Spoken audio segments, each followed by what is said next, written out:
Hey everyone, today we're going to be talking about 5 questions to ask yourself before selling your home.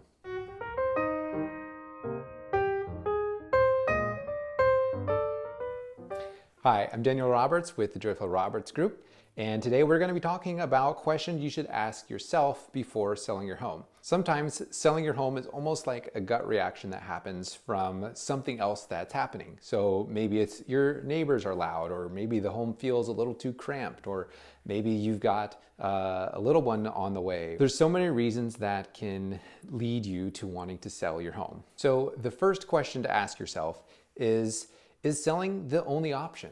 Is this something that absolutely has to happen? Because when I talk to people, I want to actually see, is there a way you can stay in your house?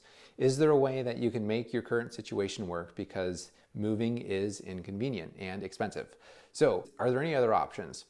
If your home's too small, is there a potential for you to do an addition or find other arrangements to make that work? Is it a commute that's a little too long? Is there a way to work more from home? Do you have annoying neighbors? Is it possible that you could have a conversation with them and ask them to be a little more quiet or not work on their car at 2 a.m. in the morning? If you're wanting to move from a multi-level home to a single-level home because of mobility issues, it might be cheaper to add an elevator in your home than it would be to sell it and move. There's just so many things to think about, and it's why I like to talk to people about their current situation and see if selling really is the best option. The second question to ask is, have you lived there for at least 2 years? And the reason 2 years is important is because if you haven't lived in your home for at least 2 of the past 5 years, you may be required to pay capital gains tax when you sell.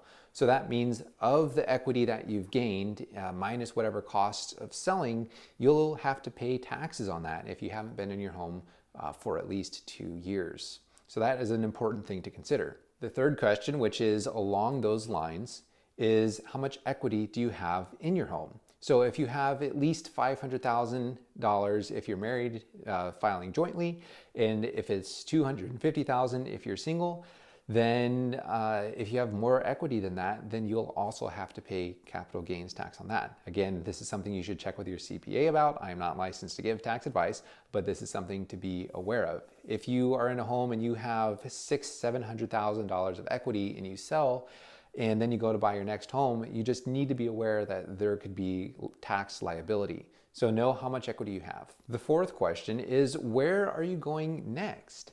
Are you moving across town? Are you moving out of state? Are you moving in with family? Where are you moving? Because especially in today's environment, it's really important to know, are you having to sell and then buy a new home? Or are you just selling and it's going to be a while in the future before you buy again? So this is important because if you can't afford to buy a home without selling your home, there's some things to be taken into account. For example, will you need rent back? Will you need to sell your home, have the proceeds from that, and then buy another home? Will you be selling your home contingent on finding another home? There's a few different strategies and there's pros and cons with each one. So it's important to know where you're going. One of the other reasons why it's important to know where you're going is because in our current market, it is very much a seller's market, which is great if you're selling your home. It makes a lot of sense to sell your home and get as much money as you can from it because we're in a very hot market. However, as soon as you sell your home and you go to look for your next one, you become a buyer, and it is a very different dynamic. So it can be very stressful trying to sell your home and buy a new one if you don't have the right strategy in place. So that's one of the reasons that you should work with a realtor who knows what they're doing, that they can help you develop that strategy and make it as smooth as possible.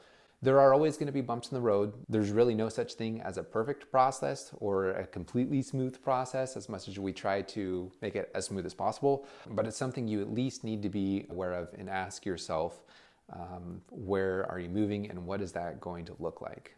The fifth question is, do you know the costs to sell? Now, I'll be covering what the costs to sell are in another video, but it's important to think about the cost both of selling your home and of buying another home if you have to do that, in addition to any capital gains tax you might have to pay. So it's important to know what the costs are, and not only financially. There's costs emotionally, there's costs mentally, there's costs of time, there's costs to consider when selling beyond just the finances, which are an extremely important part.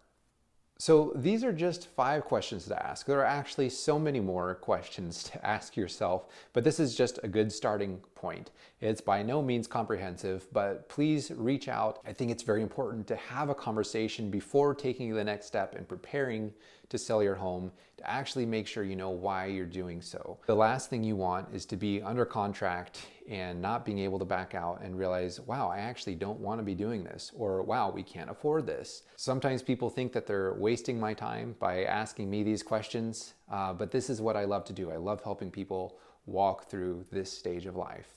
So if you have other questions, please post them in the comments below. I would love to hear your thoughts. If you found this video helpful, please like it and also subscribe to our channel. We would love to hear from you either in comments, or if you have any questions, please reach out to me. I would love to help you sell your home, but I would love even more to help you not sell your home if it's not the best decision for you. So if you're thinking of selling your home, go ahead and think about some of these questions, and then I'll see you guys in the next video. Or more accurately, you'll see me.